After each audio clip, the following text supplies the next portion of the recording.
remember this. Good morning. What a great weekend so far. Yesterday was great. You know, I went to seminary back in 1983, and believe it or not, I had a Bible teacher whose name I think was Dr. Beers. And he was 92 years old and still teaching the Gospels class. And he was training us how to preach, you know, in that old style of good Southern preaching. And he always used to say, you've got to get your words to lather. You don't want a flat sermon, they've got to lather. So, yesterday definitely lathered. It came together. What a beautiful day of just, well, lots of food and just holy company and great topics, great conversations.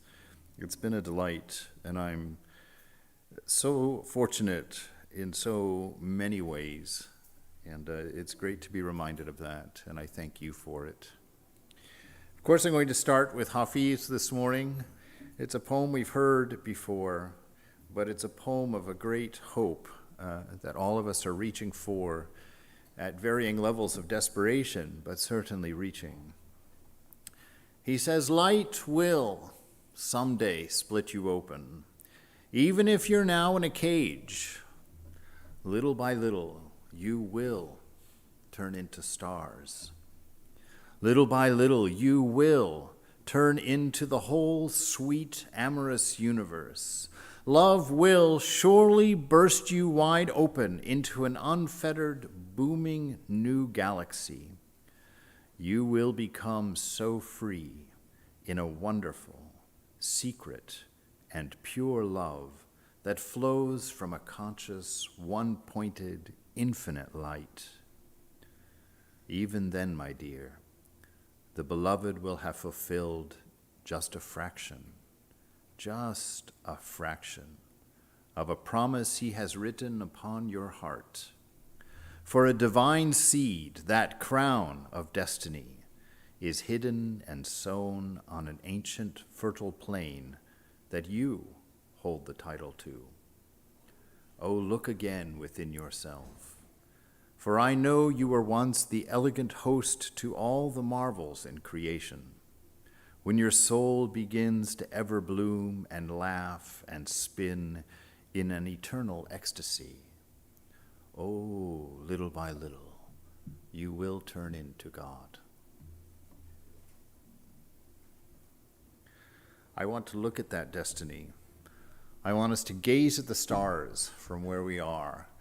When I was asked to give a talk on the 125 years of the order, it was quite a daunting task for me because I really don't have that kind of mind, as many of you know.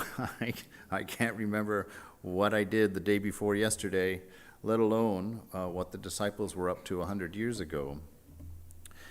I see the world differently in that sense, in that we live under this blanket of beautiful stars, which I got reintroduced to when I was spending time in Santa Barbara, up on the hill there in the convent. And I walked out one night to actually check the mail, and I just stood there looking up, and the vast blanket of more stars than I ever remembered being there. And I just looked around, and I just thanked Mother. I was like, what a gift. What a beautiful moment. And I stood there thinking, these stars have been holding that space for how long? For eternity. And I stood there and I knew that my brothers, my sisters of infinite faiths and infinite backgrounds have stood on their gravel driveways over the history of time and gazed at those stars and thought of God, thought of destiny, were filled with wonder, perplexities, stories, visions. That the direct disciples, that Ramakrishna himself sat under those stars. And a new one was added when Ramakrishna was born, a new star that we all live under. That eternal, unchanging universe, I read a couple of weeks ago in Eckhart Tolle's The Power of Now. He gives this beautiful instruction. He says, you need to become as aware of the silence between words as you are of the words, and the space between objects as you are of the objects, And the reason he gives is that the space between objects is not empty. It seems empty, but it is that which allows objects to exist in their relationship to one another. The silence allows the words, punctuates each one of them. And he says that that silence and that space is the biggest hint that God gives to you of his unmanifest nature. That unmanifest love that silently allows everything, that gives us the God is the universe and more, that God is everything and more. It is that unmentionable, unknowable space and silence within which we live.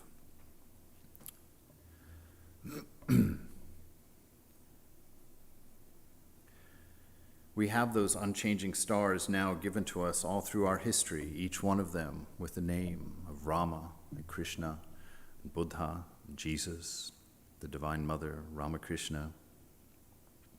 And that the unfolding story of these stars, in particular now for us, our beloved Ramakrishna, is the history of our order. The unfolding of the depth of his message and what he was trying to show, that infinite universality, that love.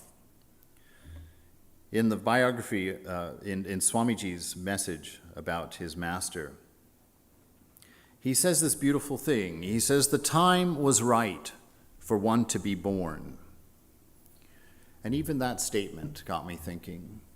When I came to that point when I met Moksha Prana years ago, I realized that unbeknownst to me, without any effort or will or desire or notion on my part, God had been preparing me to see something new, to learn something startling, to be moved and broken out of my depressions and anxieties, out of my bitterness about the meaninglessness of life, out of my conclusion that life was just about being an enjoyment parasite, where I lived and worked just to take and enjoy. That the Divine Mother, Sri Ramakrishna, is at this very moment, silently, without your effort, without your knowledge, without even your awareness sometimes, preparing you for the promise that Hafiz has brought to light. The unfolding of that promise, the unfolding of that history, is our history, the history of this order. The time was right for one to be born, who in one body would have the brilliant intellect of Shankara, that brilliant intellect that tells us the stories of water pots and oceans, of frogs and wells, of clay mice and elephants, ever revealing to us the simple minds, the toddlers of spiritual life, filling us with the imagination and an understanding of things that cannot be imagined or understood, by giving us these trinkets of information that lead our minds to unfathomable depths and understandings in such a simplicity. My father always told me when I was young that to be really intelligent was to be able to say something in such a simple way that the dumbest man in the room could understand it. That if you spoke in a way that was complicated, it betrayed ignorance. It betrayed an inability to share knowledge. And so in Ramakrishna, we have that intelligence of a Shankara, to be able to take these things that we could not even begin to fathom and give us a sense of understanding, a hope of knowing, even a dream of seeing it ourselves sometime.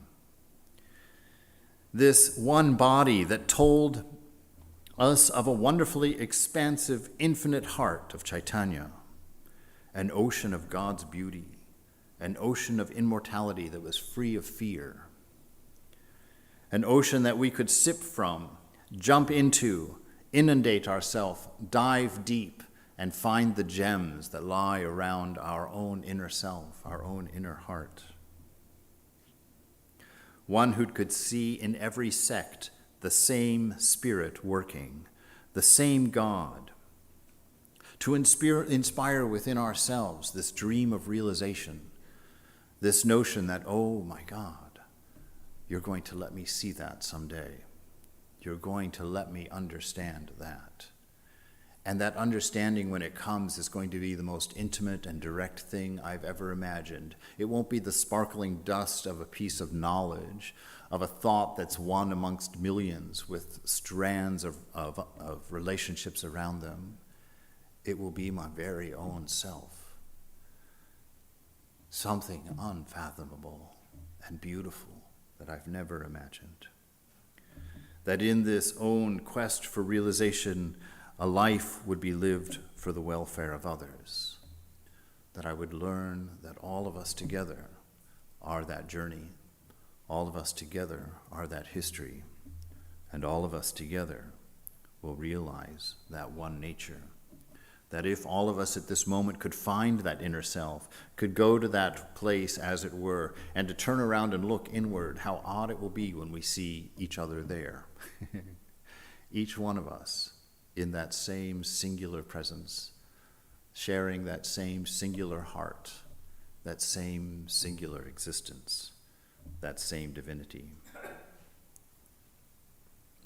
Ramakrishna, he says, when he talks about Ramakrishna's message, he says, he is one whose heart would wait for the poor, would wait for the weak, for the outcast, for the downtrodden, for everyone in this world. And at the same time, whose grand, brilliant intellect conceived of such a noble thought as would harmonize all conflicting sects, not only in India, but outside of India, to bring a marvelous harmony, the universal religion of head and heart coming together into existence. A religion that doesn't exist in simply books and knowledge, thought castles, I like to say. So many times not many times, I think almost exclusively, we live in our head.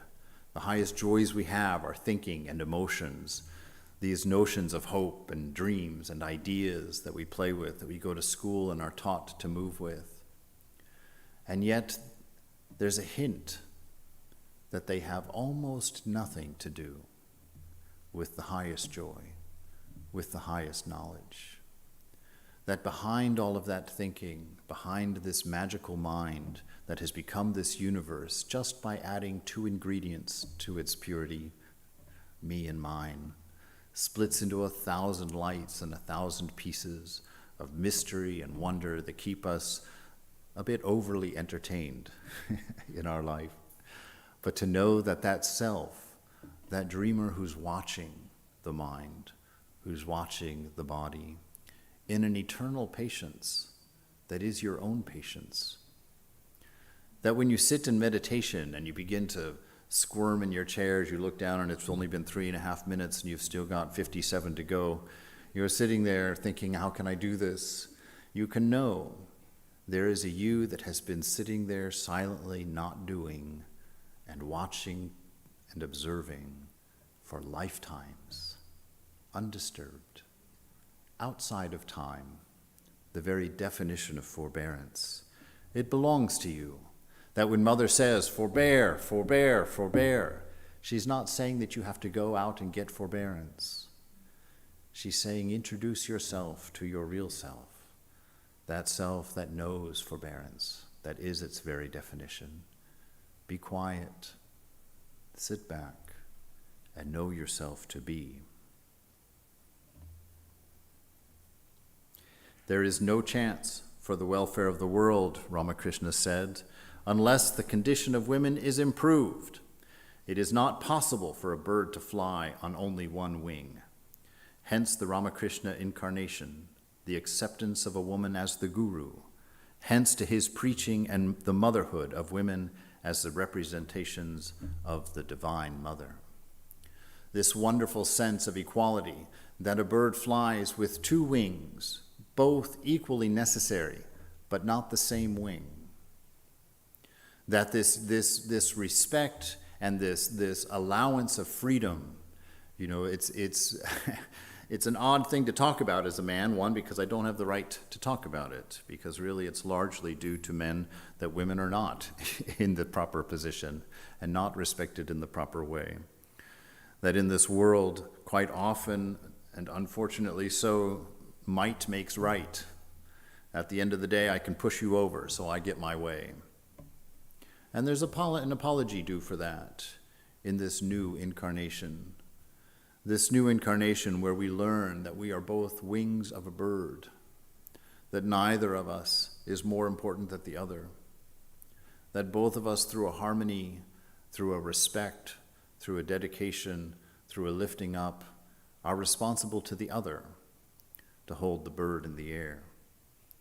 Ramakrishna points out to us that God is the Divine Mother and has manifested as women around the world in this life. And until we learn that respect, that cooperation, that working together, that lifting up of each other, that respects each other in the sense that we cover each other's faults and build up each other's strengths, that this is the role of women in this new teaching, this new world. Sri Ramakrishna came to teach the religion of today, constructive, not destructive. He had to go afresh to nature to ask for facts, and he got scientific religion, which never says believe, but says see. For I have seen, and you too can see. Not a religion that comes from blind faith, not a religion that requires only obedience of thought and action, but a religion that reminds you that you are the essence of that religion, that divine image of God, which is your existence, which is your love, which is your wisdom, exists in you, and that it is manifested all around you, so that Vivekananda, once again, I'm reminded to say, see God, stop seeking him. Don't go grasping and looking, for you're sitting in the middle of it, telling a fish to see the water, to understand that you've never seen anything but God. And the nature of that God is love. And the question is not, do you believe in that God, but do you believe in love? Not, can you see God, but have you seen love? And if there is not enough God in your life, it's not church or temple or those things that are missing. It's love. Go and love, and you will see love. Go and be peaceful, and you will find peace. Go and be wise, and you will know wisdom. Go and learn to be that equanimous, content, caring, visionary, your destiny to be that which you seek. This is the message of Sri Ramakrishna. To the modern world, do not care for doctrines, do not care for dogmas or sects or churches or temples. They count for little compared with the essence of the existence in each human being, which is spirituality. To know yourself as spirit, it's the thing that the new generations are intuiting. I'm not religious, I'm spiritual. And yet even in those words there's great ignorance, because we still live as if we're churches and temples, as if we're things, as if we're bodies, as if we're minds. When we find that spirit within, that eternal self that has never been born and never died, that spirit that breaks all of the rules of the world we live in, that true freedom that's outside of causation, that's not controlled by cause and effect, that isn't predetermined into any condition of being, but is ever free, knows itself to be the dreamer and not the dreamed. To know that self, to experience that freedom, to wake up in the morning and watch the body do its thing while you enjoy the bliss of that divine love pulsating within you, quietly, ever present, that forbearing self, unchanged, unneeding, never hungry. To know that the essence of each man is spirituality, and the more this is developed in a man, the more powerful she is for good. Earn that first, acquire that. Criticize no one, for all doctrines and all creeds have some good in them. Show by your lives that religion does not mean words. Religion does not mean names or sects, but it means spiritual realization. It means knowing the image of God that manifests into the life that you are living. And through that knowing, a deep surrender, not to the third party of an angry, jealous God somewhere else, but a surrender to your highest ideal of what you could possibly be. A surrender to the deepest love that you can have ever imagined. A surrender to a wisdom that is as natural to you as you're breathing. This is religion. This is what we are. My Master's message to mankind is this: be spiritual and realize truth for yourself. That religion is not something to come later. Your realization is not even something to come later. One of my favorite things in this little book that we're studying right now in one of the classes by Suzuki, that Zen Mind, Beginner's Mind. In the very first part of the book, he says, the Buddhist does not sit to realize God. The Buddhist sits to know that he is realized already. And let that change the nature of your practice. We're not running after a religion that's going to happen tomorrow. We're not looking for a day when we'll realize God. We're not trying to come to a place where we can enjoy the beloved. We're sitting at this very moment in our meditation to be with God, to enjoy the grace that is promised, to make assumptions beyond our wildest dreams because of an infinite mercy, to accept that our purity does not come from ourself, but comes from a spontaneous knowledge of sitting in the presence of divine love. So we meditate, not for conditioning, but for opening. We sit in silence, so that in the words of Swami Tadvamayinanda, that which is obvious can become apparent to us. That we are not a body that is dying from the day it is born. That we're not a moody and angry mind, broken, alone, depressed, hurting. That we are a witness, composed of love, which allows us to see love, allows us to understand love, and most importantly, allows us to manifest love. That we sit in a spirit of wisdom that allows us to know that there's something infinite, though we have never seen infinity. That allows us to experience something immortal, though we have never seen anything immortal. To know that we are that divinity, though the mind has misinterpreted everything as being partial and small. My Master's message indeed to mankind: be spiritual and realize truth for yourself. He would have you give up for the sake of your fellow beings. He would have you cease talking about love for your brother and to set to work to prove your words. Your life, your religion, is being and becoming, not knowing and talking and learning, not infinite lectures strung together with beads of infinite classes between them. It's taking every step in God and recognizing it.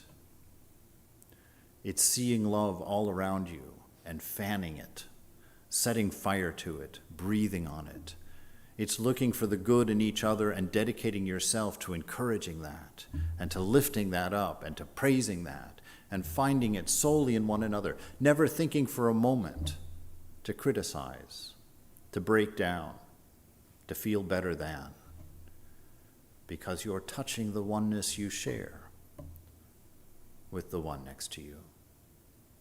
You've come to know that you are one in this dream of love.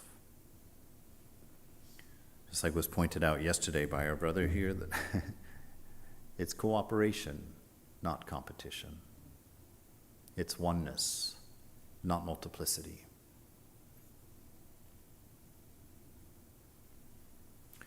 Cease talking about love for your brother and set to work to prove your words.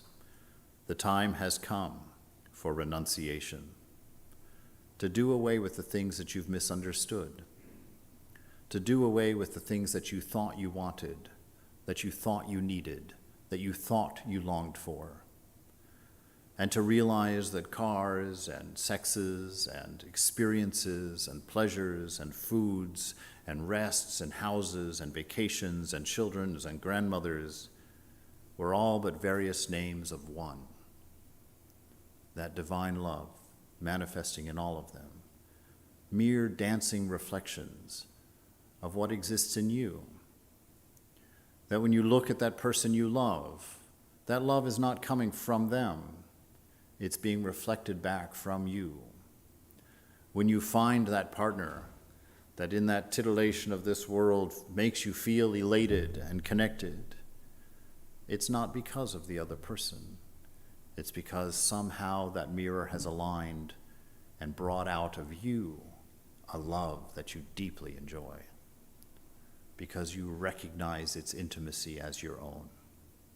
You recognize your own heart, your own name.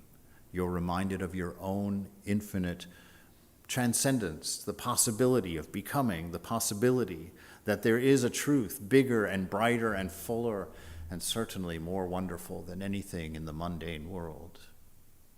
That one sparkle of light in you that can make everything meaningful, that can make everything beautiful. The time has come for renunciation, for realization, and then you will see the harmony in all of the religions of the world. You will know that there is no need of any quarrel, and then only will you be ready to help humanity.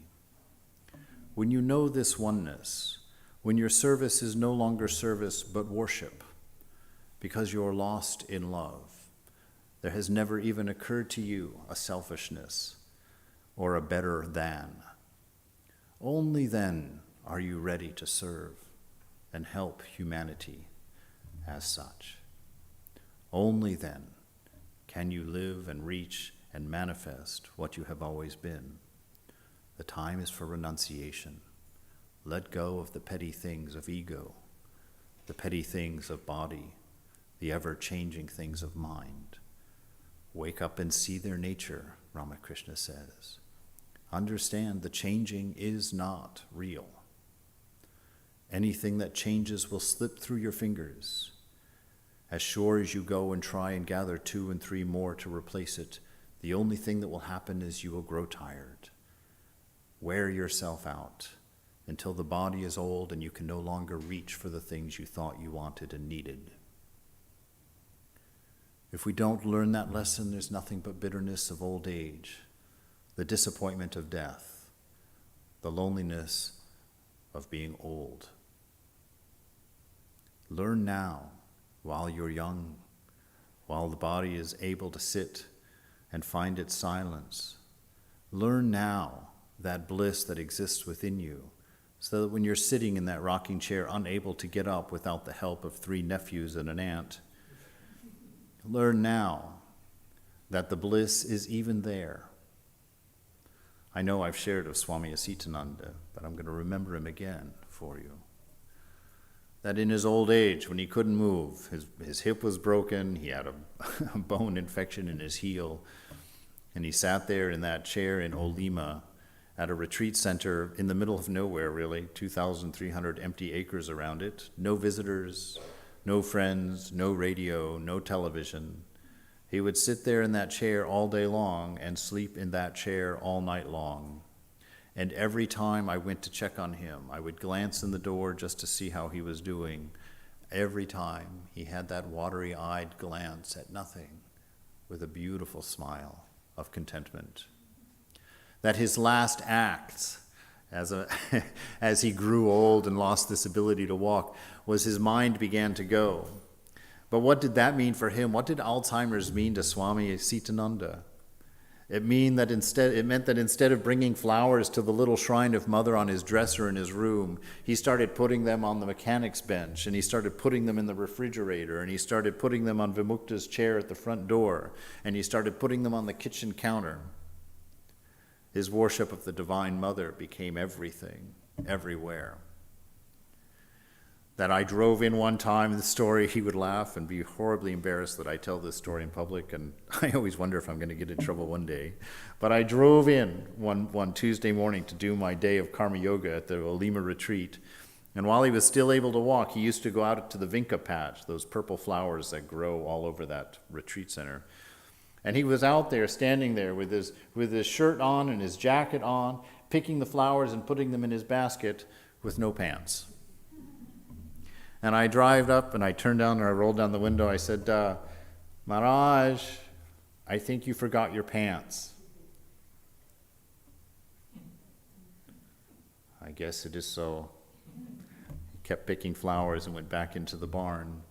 And I thought to myself, I sure hope one day that I have enough love of God that I can forget my pants before I forget my flowers for my worship. You know? What a beautiful heart. Somebody who did their practice, somebody who thought about God, somebody who saw the Mother everywhere. And when everything else was taken from him, that could not be removed. That could not disappear. That was his joy. That was his fulfillment. That was life. And it goes everywhere. And now it's become a part of my own mind, my own story.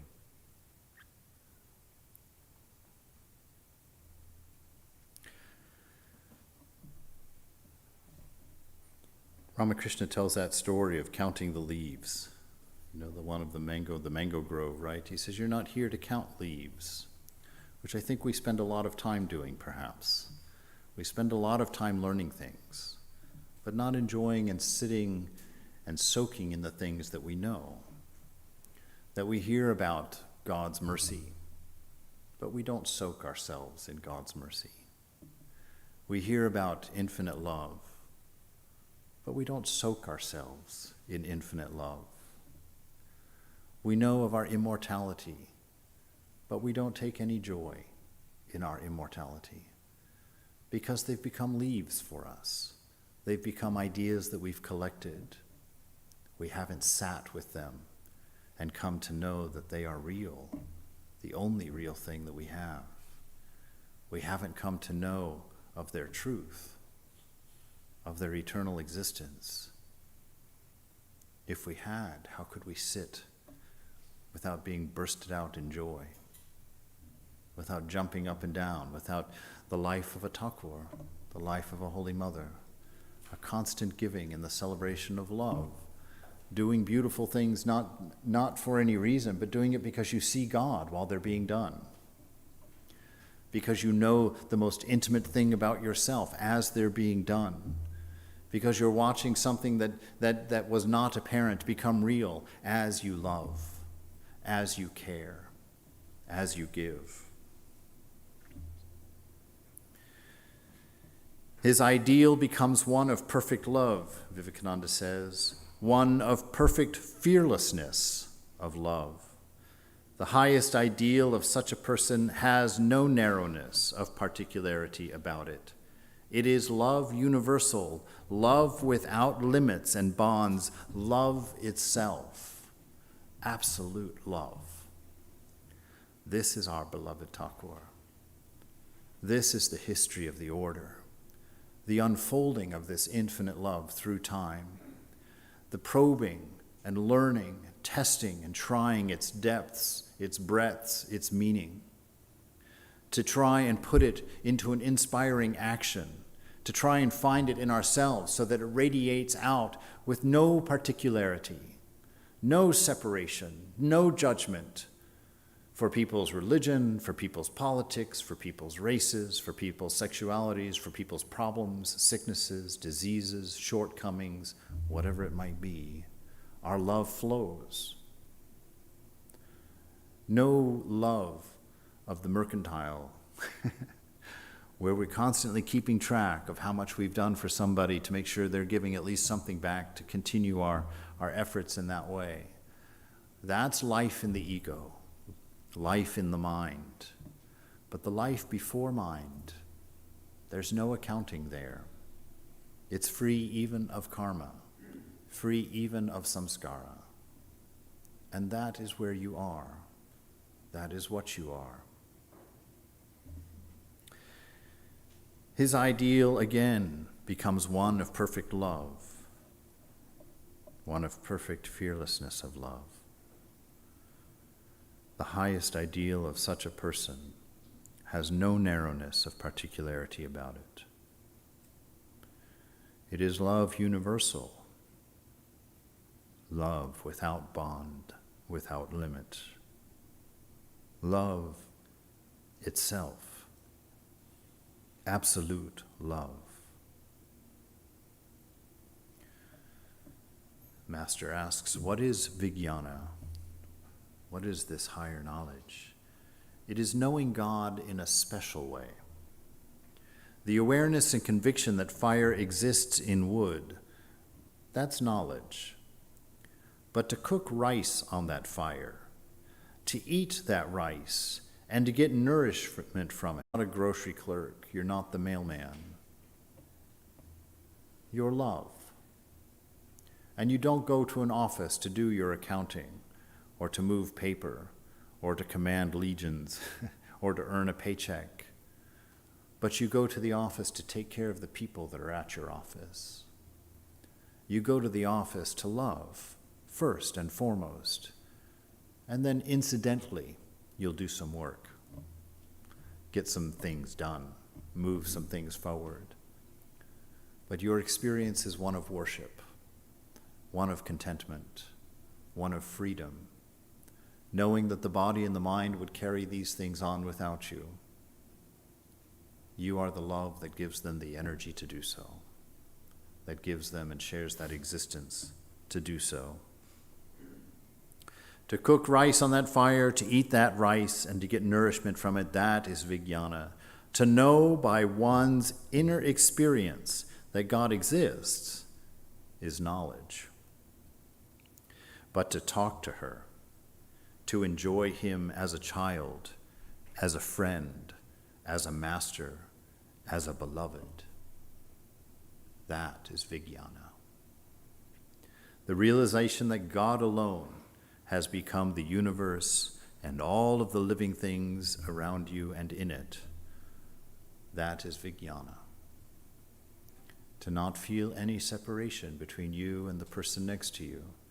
To understand that both of you and everyone else is looking for the same thing in this world.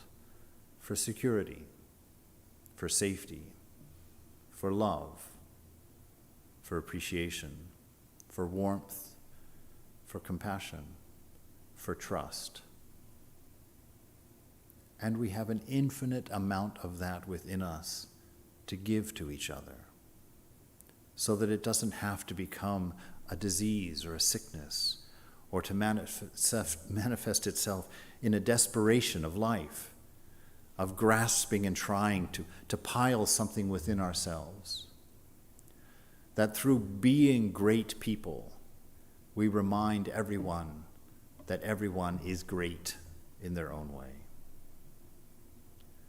That's vijnana. To not call out to a third party as our ideal, but to live it, to be it, and to understand that our beloved Ramakrishna and Buddha and Jesus came not to tell us something new, not to teach us something, not to give us a philosophy or a system of ethics, but to set your own spirit free, to show you the freedom that is eternal in knowing who you are, showing you the meaning that renunciation is not a letting go, but a running toward, and letting everything fall in its proper place, grabbing nothing, taking nothing for the journey from here to here. That is vijnana.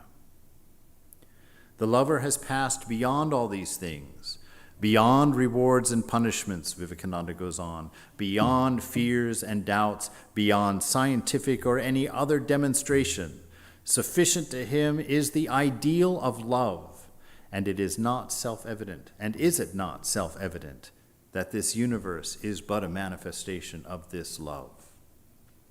What is it that makes atoms unite with atoms, molecules with molecules, and causes planets?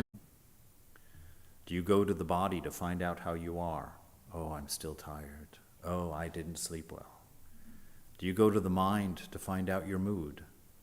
Oh, I'm depressed. Oh, God, I don't want to go to work today. Or do you remember you're here for love, and you get another day for free to try it again, to be the best you can be, to master the things you got wrong yesterday, to let go of the things that you thought made you impure, that you thought broke down your spirit somehow, that you get to let go because of pure love, because of the mercy that it implicates, because of the forgiveness that is part and parcel of it, because of God. Always free to try again, harder and better, to let go of the things that you learned weren't helpful, to stop trying to cling and renew the things that tear you down, that break you up, that make you feel empty and alone. It's another day. It's another opportunity. In Raja Yoga, Swamiji says, the mind, to have non-attachment, it must be clear, good, and rational. Why should we practice? Because each action is like the pulsations quivering over the surface of a lake. The vibration dies out, and what is left? The samskaras, the impressions. When a large number of these impressions are left on the mind, they coalesce and they become a habit. It is said habit is second nature, but it is first nature also. And the whole nature of man, everything that we are, is the result of habit. That gives us consolation, because if it's only a habit, we can make it and unmake it at any time. The power is in you. You create your karma. Your karma doesn't master you. Karma is not there to explain your life. It's not there to tell you what's coming and why things are the way they're there. Karma is there to remind you that what you do now creates an effect in you. You are not a victim. You are not stuck. You are not weak. You are the divine. And every day and every moment is new. And you are free to create a new habit, a new idea, a new wonder in being. The samskaras are left by these vibrations, passing out of our mind, each one of them leaving its result. Our character is the sum total of these marks. And according as some particular wave prevails, one takes that tone. If good prevails, one becomes good. If wickedness prevails, one becomes wicked. If joyfulness, one becomes happy. The only remedy for bad habits is to counter them with other habits. All the bad habits that have left their impressions are to be controlled by good habits. Go on doing good, thinking holy thoughts continuously. That is the only way to suppress base impressions. Spend your day marinating in love.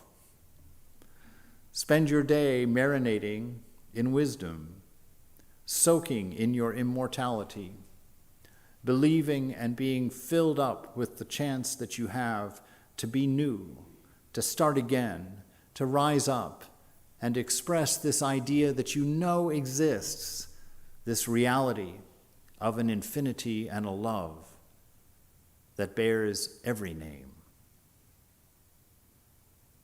Never say that a man is hopeless because he only represents a character, a bundle of habits, which can be checked by new and better ones.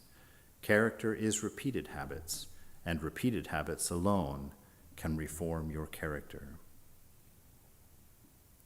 We must strive to overcome, Vivekananda says, to overcome our tamas, our inertia, the laziness, the tiredness that comes with age, the resignation that comes with giving up.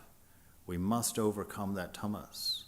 We must get up and constantly, with freshness and new hope and new life, try again and go forward. We must overcome tamas with rajas, with action, with movement, and then submerge both in sattva, in peace, contentment, balance. Get up, go out, and serve, he says.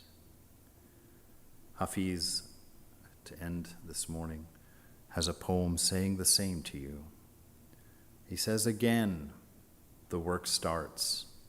As soon as you open your eyes, and why go into the city or the fields without first kissing the friend who always stands at your door? It only takes a second. Habits are human nature. Why not create some that will mint gold? Your arms are violin bows, always moving. I have become very conscious upon whom we all play. Thus my eyes have filled with the warm, soft oceans of divine music, where jeweled dolphins dance and leap out into this world.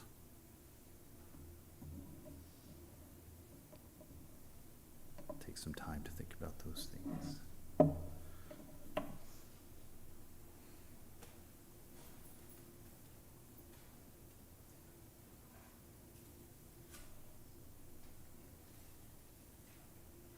Yes, oh. It's not a Sunday morning, sorry.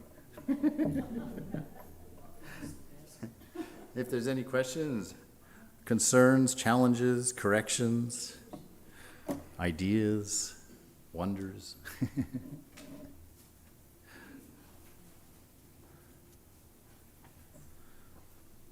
How to become fearless. That's the quest of all the yogas, how to become fearless. Do your meditations, follow the instructions of your guru, and keep trying until you get it right. Take that name of God and repeat it. I have this wonderful idea. I think I got it from Swamiji, although I can't find it. Where he says that if we repeat the name of God over and over and over, trying to say it perfectly, that one time, to say it one time with your whole heart, with the whole understanding of what it implicates, of what it's pointing at, to try and say that name of God one time with so much love and so much attention and so much surrender and so much acceptance that you realize the truth. That's how you become fearless. It's a long task, seemingly, as long as the ego wants it to be. That's the hope, that's the beautiful thing about Mother saying that you can have your realization, your fearlessness, this very moment, if you really want it. We don't really want to be fearless because we imagine that we're holding onto a branch hanging off of a cliff. It's our fear that keeps us holding onto that branch and thinking that everything's all right. Fearlessness would demand that you would be able to let go of that branch.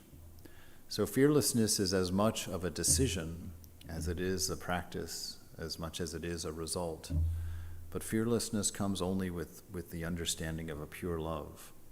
And pure love only comes with the understanding of one without a second. There is no other. You know, in the Garden of Eden, the first fruit of Adam and Eve taking that bite of that forbidden fruit was fear. God came walking in the Garden of Paradise in the cool of the day. And what did they do? They ran away and hid because they knew they had done the one thing they shouldn't do. They created a self separate and apart from God. They created a sense of good and bad by acting contrary to God, to their own nature. Yes. So that's how to become fearless. I'm sorry that I don't have a pill for it or a quick answer. But it's as quick as you want it to be. That's the bottom line.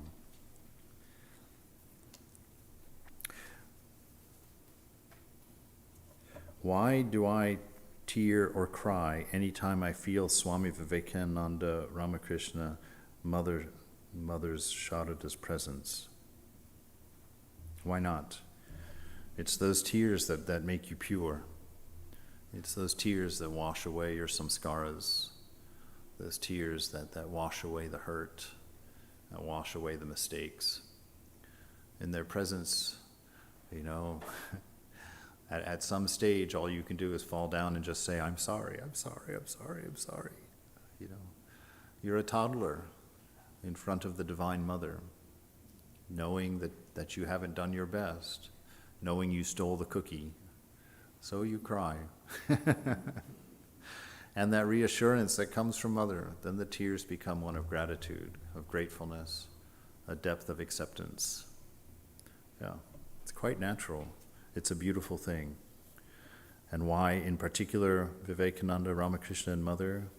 Because, like Jesus and Buddha, they represent an ideal that's transcendent, an ideal that reminds you of yourself, that intimate self, that is everything you ever wanted and hoped it would be. How is it that sometimes we take 2 steps forward and then 5 steps backward? How do you know if you are going forward or backward? Well, now I'm confused. If you don't know whether you're going forward or backward, how do you know what the 2 and 5 belong to? It could be that you're taking 5 steps forward and 2 steps backward and don't know it. Yes, well, we know that's what the Guru's for, that's what scriptures are for, that's what our practice is for. That's how you know whether you're, quote, going backward or forward. But really, that's not a great metaphor, because that suggests that there's somewhere to go or that there's something to achieve. What we want is what we have. What we're hoping for is what we are. That it's an undoing, it's not a traveling. That on the day, this imagined day when you realize God, you won't have anything extra that day that you don't have today.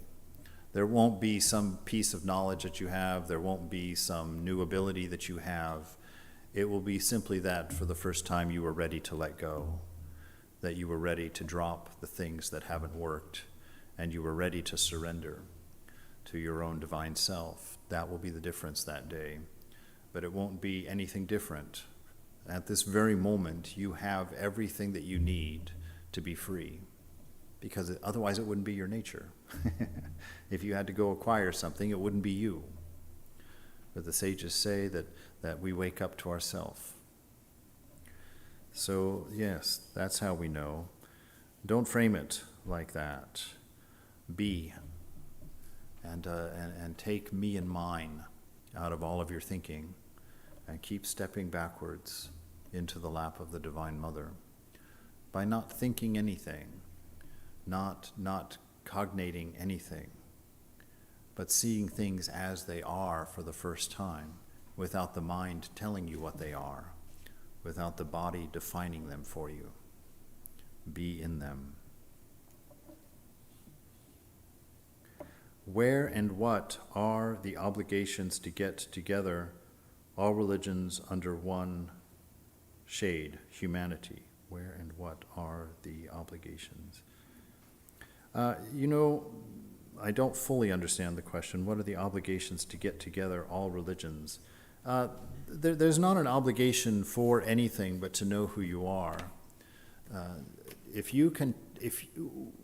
There is no way for us to know anything about anybody else in this room but ourselves. The people that you think you know in this room, all that you've learned to do is to very capably project your reality onto them. You've come to understand that when they smile in this way, they mean this because you smile in that way and that's what you mean, you know. It's like you've become aware of your own actions and you've become so intimate of their actions that you realize that they sort of mean the same thing. You're just projecting yourself on them. So if you're an angry, mean person, you're going to live in a violent, mean world. If you're a selfish person, you're going to live in a selfish world. You know, because I always like to use that well, unfortunately, it's a very familiar example to me. You're in line, there's 3 pieces of pizza left, and you're the 5th person, right? So you're going to see 2 selfish people in front of you. That's the guarantee. It's not that they're selfish, it's that you're worried you're not going to get those 2 pieces of pizza, so you're projecting your selfishness onto somebody else taking the piece of pizza, because you know you would have taken it. You were just in the wrong place in line. So your experience of yourself will be your experience of the world. That's why we were told, you know, to be the change we want to see in the world. I have a very poignant experience of that, actually. When I first moved to Los Angeles, it was kind of strange because I felt like people were sort of protective and sort of haughty on the street. You know, I would take my walks and nobody would say hi first, kind of thing. And then I remembered this teaching, and I started walking and trying to consciously project Ramakrishna on everybody that I saw, you know, just to see God everywhere. So I thought, well, I'll just pretend that I'm walking past Ramakrishna on the street. And so I started trying to naturally feel that and to naturally react the way that I would react in taking my walks. And, you know, I did it as a practice. I wasn't expecting a whole lot of things. But I found that after I'd been doing that for about 10 days, I had this experience where I was standing at the stoplight and this jogger had come up and was sitting there doing that thing that joggers do at stoplights, you know. And he started talking to me. And then I realized that as I went down the road, the guy that was watering his yard there in front, back when we had some water, smiled also and started talking to me.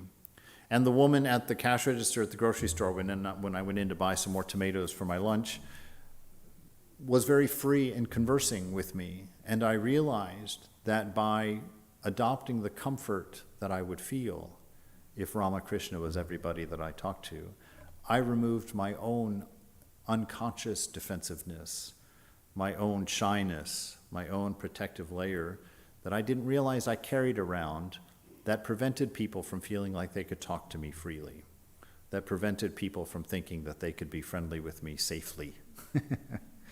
And so that's your only obligation in this world, is to be what you're hoping for. If you want to see the unity of religions, then go to a mosque or go to a church and worship your God and their God. See your inspiration in their inspiration. See your principles in their principles. And understand that they seek the same thing from their religion that you're seeking from yours. That's how the barriers break down. When we sit next to each other and instead of feeling like we have to tell each other about what we are, we begin to listen to who they are. As a Vedantist, I feel like that's our primary responsibility in this world. It's not to go tell everybody about Vedanta, because Vedanta is obvious. Vedanta is obvious. We don't have to convince anybody of it. What we have to do is go sit next to them and learn their worldview, and then point out to them that they are already Vedantists, that they are already practicing a path just like we're practicing a path, that they're already trying to be loving, they're already trying to be kind, they're already trying to learn and grow and to reach an ultimate. And what else is there to do? That's our obligation, to listen and learn and to be what we are. Please give an example of an obstacle that you faced and how you overcame it.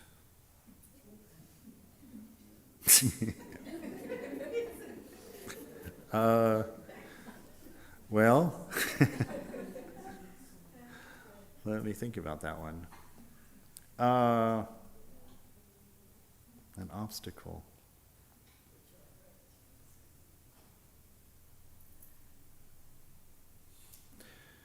All right. I'll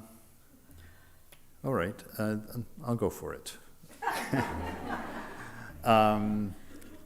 I have this weird feeling all the time. Okay, here we are, therapy for Swami C. I have this weird feeling all the time that I'm tolerated, but not really accepted. And I have this problem of feeling like I can't connect. And so all of my interactions with strangers start in a defensive posture, kind of start in a, and unfortunately I don't get over it for a long time. And I think that the way to get over it is to realize what it is, to realize that you're living in a mind that you've created, that you're not living in a world, right? We've talked about that many times, one of my favorite things, right? And you can know that because you can understand that you've never seen any of the things you've seen, you've never been touched by any of the things you think you've been touched by, you've never tasted any of the things you've tasted. Why? Because you're not the body and you're not the mind. And those are the things that do the tasting and the touching and the feeling and the thinking. This light, I'm going to use the example, those of you who have to endure it for the 90th time, I'm sorry, but you look at this light and you think, oh, that's what a light looks like. But you see, you don't know what a light looks like because that light never reaches your brain. What reaches your brain is an encoding of light into those neurochemical whatevers that go from the back of your eye socket to your brain. So you've never seen light. So your mind has gotten that information from that light and has created a symbol and called it light. And there is no way for you to know that anybody else in this room has the same symbol for light that you do. There's no way for you to know because everything you say about that light, they're going to say about that light because they've created a symbol for all of those things as well. So you live in a mind. And the condition of your mind is what you experience as your life. You can call that karma, samskara, whatever you want. This mind that you live in is your own and it's unique to you. If you change it, your whole world changes. You can't go out and change individual thoughts, which is what everybody else is in your world. Actually, everything in your world is only a thought. That's why these habits are so important, these habits of perspective, these habits of understanding. And so you can go and make a concerted effort to replace what you have put in as a symbol with something new and something different. The problem is that your ego is not going to want you to move the furniture around too much. It's going to argue and fight with every little change that you do. That's why you retreat in meditation to pre-ego. You get beyond ego. You stand by so that the ego even becomes something that you are aware of, that you can watch and that you can see. That's the benefit of that practice. When you're doing this kind of work, when you're trying to be pure, that's wrong understanding. You are already pure. So what you are doing is you're taking an impure mind, you're putting it in your hand, and you're sitting here separate from it as the witness with your beloved mother, with beloved Buddha, with beloved Jesus, who whatever name she has given you to work with. You sit there together and you look at that mind and you say, Ma, I hate this thing. I'm so depressed all the time because I interpret everything wrong. I just have this weird habit. And I sit there, and why is Mother there? Because Mother is perfect mind. And Mother helps me keep the notion and understanding that I'm not that she and I have more in common than I will ever have with this. And by doing that, Prabhupada promised me, when he taught me, that the light of awareness, that the knots of Maya, what were his words exactly? The knots of Maya untie themselves in the light of pure awareness. So all you have to do is become aware that that's not you. Become aware that this is not the ideal that you are. And in time, in the company of the Divine Mother, the Divine Father, the Divine X, that knot will untie itself. You, in the meantime, forbear, accept, but keep it in the light. Don't be forgetful. Don't retreat to rote living. Always stay present. Always stay watchful. Always stay aware. And things will line up. When? It doesn't matter. There's none such thing as time. It will happen as it seems to happen, in the same way your dream does. So that's how you take your obstacles. You know, obstacles are opportunities. The universe brings them one at a time within the moment. And as an act of worship, you deal with them one at a time in the moment. And ultimately, you will reach the goal.